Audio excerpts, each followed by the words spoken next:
इस क्वेश्चन में हमें क्या कह रहा है, Harsha made a wind chime using a frame and metal rods. She punch 8 holes in the frame is 2 centimetre apart and then hung 6 metal rods from the frame as shown in the figure below. तो यहाँ पर हर्षा जो है wind चिम को बनाई है। Okay, ये वाला आपका मेटल फ्रेम है जिसमें कि 8 होल को पंच किया गया है और प्रत्येक होल के बीच का जो डिस्टेंस है ना वो 2 सेंटीमीटर। ओके, और इससे 6 मेटल रॉड को हैंग किया गया है। ओके, ये वाला हैंगिंग पोजीशन में है। इसके एक साइड का मेटल रॉड का लेंथ दिया गया है आपका 6 सेंटीमीटर और दूसरे साइड के मेटल रॉड का लेंथ दिया गया है 29 सेंटीमीटर। और क्या बोल रहा है, the ends of the metal rods are align over a line shown by the dotted line in the figure.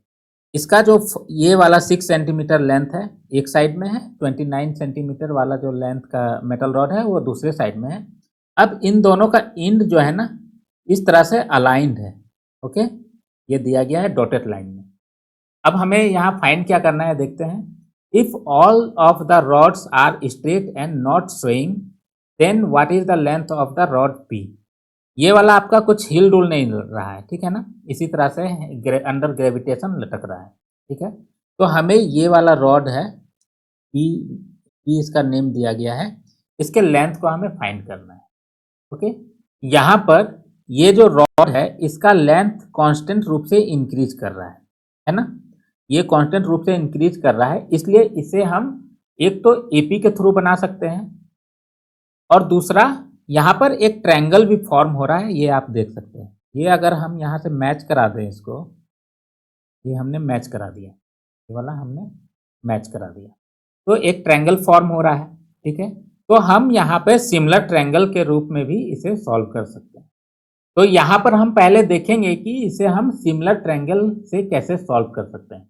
ठीक है, ये आपका ट्रायंगल बन रहा है, अंडर ग्रेविटी है, मतलब कि ये वाला आपका 90 डिग्री होगा। ओके, और ये भी 90 डिग्री होगा। इस ट्रायंगल को अगर हम नेमिंग कर दें, ये आपका ए, ये बी, ये सी, ये वाला आपका डी और ये ई होगा। ओके, ये आपका 6 सेंटीमीटर था, यहाँ से हमने इस वाले लाइन का, ये जो मेटल फ्रेम है ना इसके पैरेलल एक लाइन यहाँ ड्रॉ कर दिया है। तो यहाँ से जो ऊपर का लेंथ होगा ये भी आपका 6 सेंटीमीटर होगा। जब ये 6 सेंटीमीटर है तो यहाँ से यहाँ तक का कितना लेंथ हो जाएगा, ये आपका हो जाएगा 29 माइनस 6, ये हो जाएगा 23 सेंटीमीटर। ओके, नाउ ये वाला आपका 90 डिग्री और ये वाला 90 डिग्री। हम यहाँ पे जो दो ट्रायंगल लेने वाले हैं ना वो ट्रायंगल लेंगे, triangle A B C and triangle A B and E. ये दोनों हम ट्रायंगल ले रहे हैं और इसको कंपेयर करेंगे सिमिलर है या नहीं, देखते हैं। ये आपका एंगल बी और इसका एंगल डी दोनों 90 डिग्री है, angle B is equal to angle D, ये आपका 90 डिग्री है। ओके, और इस दोनों में, ये दोनों ट्रायंगल जो है इन दोनों में आपका एंगल ए कॉमन हो रहा है, ए बी सी में भी एंगल ए है और ए डी ई में भी एंगल ए है। ठीक है, तो यहाँ पे angle A is equal to angle A, ये आपका कॉमन एंगल है। अब हमें सिमिलरिटी रूल पता है ट्रायंगल का, किसी भी दो ट्रायंगल में जब दो एंगल अगर इक्वल हो जाता है, तो कॉरस्पॉन्डिंग एंगल अगर इक्वल हो जाता है तो वो दोनों ट्रायंगल सिमिलर होता है। तो बाई ए सिमिलरिटी रूल से क्या हो जाएगा, ट्रायंगल ए बी सी और ए डी ई तो सिमिलर हो जाएगा, triangle A B C similar to triangle A D E. अब ये दोनों जब सिमिलर है तो कॉरस्पॉन्डिंग साइड का रेशियो इक्वल होगा। ओके, तो कॉरस्पॉन्डिंग साइड देखते हैं आपका, ये आपका ए डी इस वाले ट्रायंगल में A D by A B बड़े वाले ट्रायंगल में इज इक्वल टू, हमें ये जो फाइंड करना है इसी को देखते हैं, आपका D E by B C. इसे अगर समझ नहीं आ रहा है तो पहले ट्रायंगल को यहाँ पे अच्छी तरह से बना लेते हैं तब समझ में आएगा। ये आपका ए बी सी और ये आपका डी एंड ई, ये 90 डिग्री, ये 90 डिग्री कॉमन एंगल। ठीक है, तो अब आसानी से लिख सकते हैं, नहीं तो फिर इसको भी और भी सिंप्लीफाई कर देते हैं, ये आप कर सकते हैं। ये हो जाएगा ए बी सी और ये हो जाएगा आपका ए बी और ई। ये आपका 90 डिग्री है और ए एंगल जो है ये भी सेम है। तो यहाँ पर हमने लिखा है A D by A B और D E by B C. Okay, अब आपको समझ में आ रहा है। अब यहाँ पे क्या क्या वैल्यू है वो हम देखते हैं। ए डी का कितना वैल्यू है? ए डी आपका कितना हो जाएगा? 2-2 सेंटीमीटर का डिस्टेंस है ना, 2 2 4 और 2 6, यहाँ से 6 हो जाएगा, 6 by A B. A B ये टोटल डिस्टेंस कितना है? टोटल 8 होल है और प्रत्येक होल के बीच का डिस्टेंस कितना है? 2 सेंटीमीटर। ठीक है ना। 8 इंटू 2 इक्वल टू 16 और -2 इज इक्वल टू 14। इसके बीच का जो डिस्टेंस होगा ना ये 14 सेंटीमीटर होगा। ओके, तो यहाँ पे 14 is equal to D E जो कि हमें फाइंड करना है और बी सी ये हमने यहाँ पे निकाला है। ये जो है ना ये B C is equal to इतना है। तो B C is equal to 23। तो डी ई का वैल्यू कितना हो जा रहा है?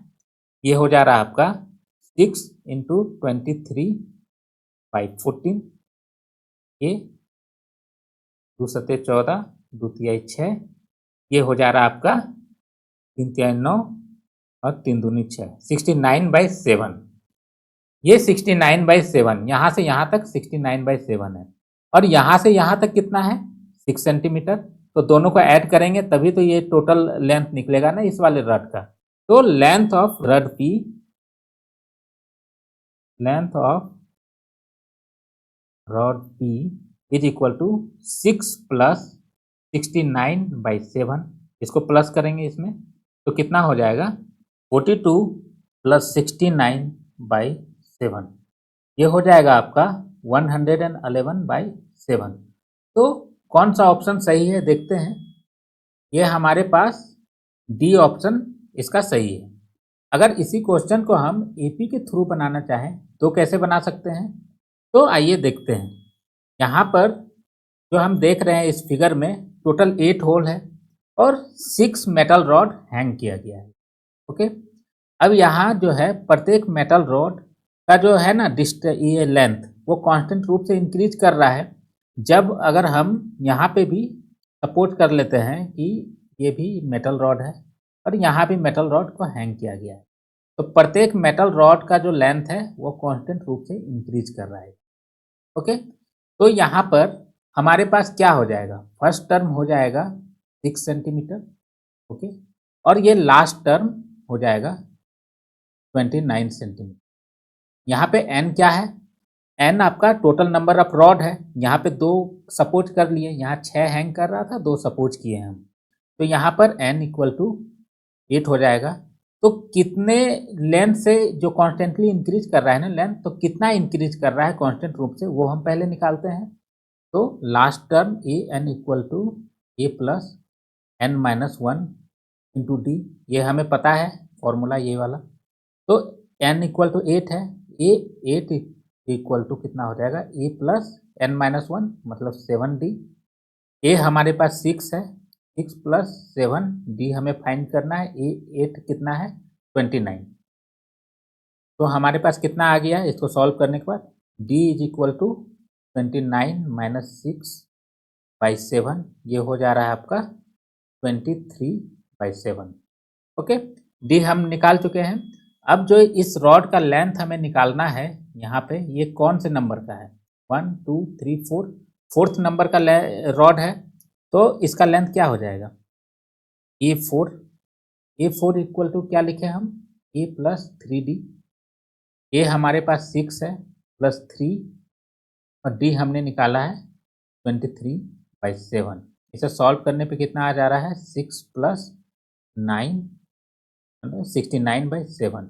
इसे सॉल्व करेंगे 42 प्लस 69/7 इज इक्वल टू हो जाएगा 111/7, जो कि हमारा आंसर है। Okay, that's it for the today. मिलते हैं नेक्स्ट वीडियो में। Thank you.